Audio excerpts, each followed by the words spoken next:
What is up, guys? This is your source with an initial impressions review of Riptide's R1 Elite electric skateboard. Just taking a look at the build, it's very robust, seems pretty high quality, very well balanced board. Love the handles and the placement of them. It's just super easy and compact to carry around with you. Alright guys, here it is. Let's take it out for a little ride.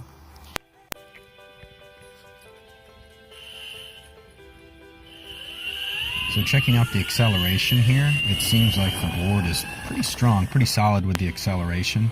I weigh about 175 and I've got on some other gear in a backpack, so I've got to be at least 180 on the board here, and it just takes off no problem and handles my weight. I'm riding in the pro mode right now. You can see too that riding on this road, it's not the best road, and it seems to handle cracks, bumps, little rocks, twigs in your way, just rolls right over them with the 90mm wheels. And I have to say that the ABEC wheels are really nice, really comfortable to ride on. I did a brief review of the Vareal V1 as well, and it's not a bad board. The V1 is a good board, but you can definitely tell a difference riding on the ABEC wheels. It just feels really nice, grippy, and squishy. Riding on the ABECs is like riding on little green clouds. Doing a little bit of a hill climb here that you can see. It's not the steepest hill, but it's by no means small, and it's a long hill as well. So we'll see how the Riptide does up the hill with my weight on it.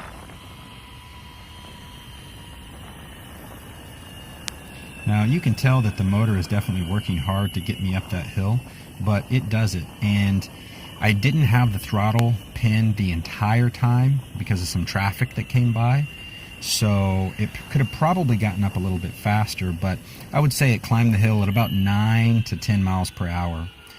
Its advertised top speed is 20 miles per hour, and I will say that it is true to the specs advertised. And that's something that I really appreciate about the Riptide, is they don't lie about their specs. Now this is just a short ride. I have done a longer ride with even more hills throughout this area. It was a 6.2 mile ride that I did, and I will say that the battery, which is advertised to get you 7 to 8 miles, did really well without that much sag either. Now it does have some sag, just like every board does, but overall I would say that its advertised specs are pretty true, which is very refreshing. And I say that because a lot of more budget-friendly electric skateboards totally lie about their specs, or they advertise them as if you would only ever get those results if you were a really light rider riding on perfect racetrack conditions without any wind or any hills. Okay, so my initial impressions of the Riptide R1 Elite is it's got some kick. It definitely has some power, some decent torque and hill climbing ability. The ride is super smooth with the ABEC 11 90mm. Yeah, it feels great. It definitely has some good carving. Also thinking about the braking with this board, I would say that the brakes are pretty solid. They work nice. I love that it comes with the shred lights, which are, in my opinion, some of the best lights out there for electric skateboards. It's just great for safety, and and when you're out here on the road with other cars, you need to be visible. If you're not, then you're just asking for trouble. But overall, a really great board. So I use my Samsung Gear S3 to track the speed a little bit, and it does say 25, but that's kind of a downhill portion as well. You can tell that the battery is at half. So here you can see after my ride, which was about 3.5 to 4 miles, I would say, the battery is down to 2 bars.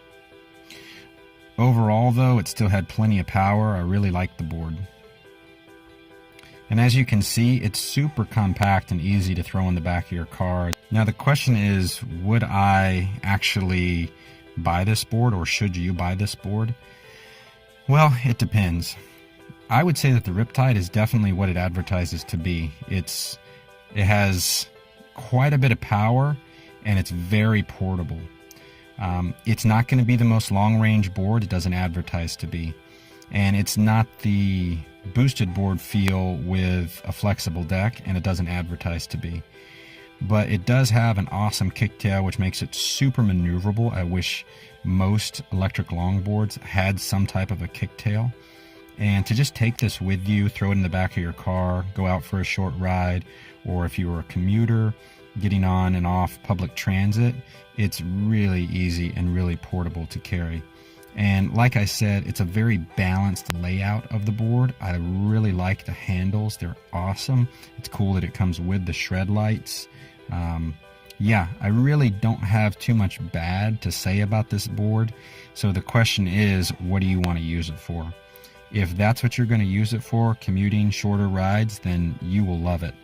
If you want a board that has crazy range, really high top speed, and insane torque, then you will not really like the Riptide as much. It's not going to deliver what you're looking for. But if you want a shorter board that has a kicktail, that can get up to speed quickly, can take you up most hills, then this is the board for you.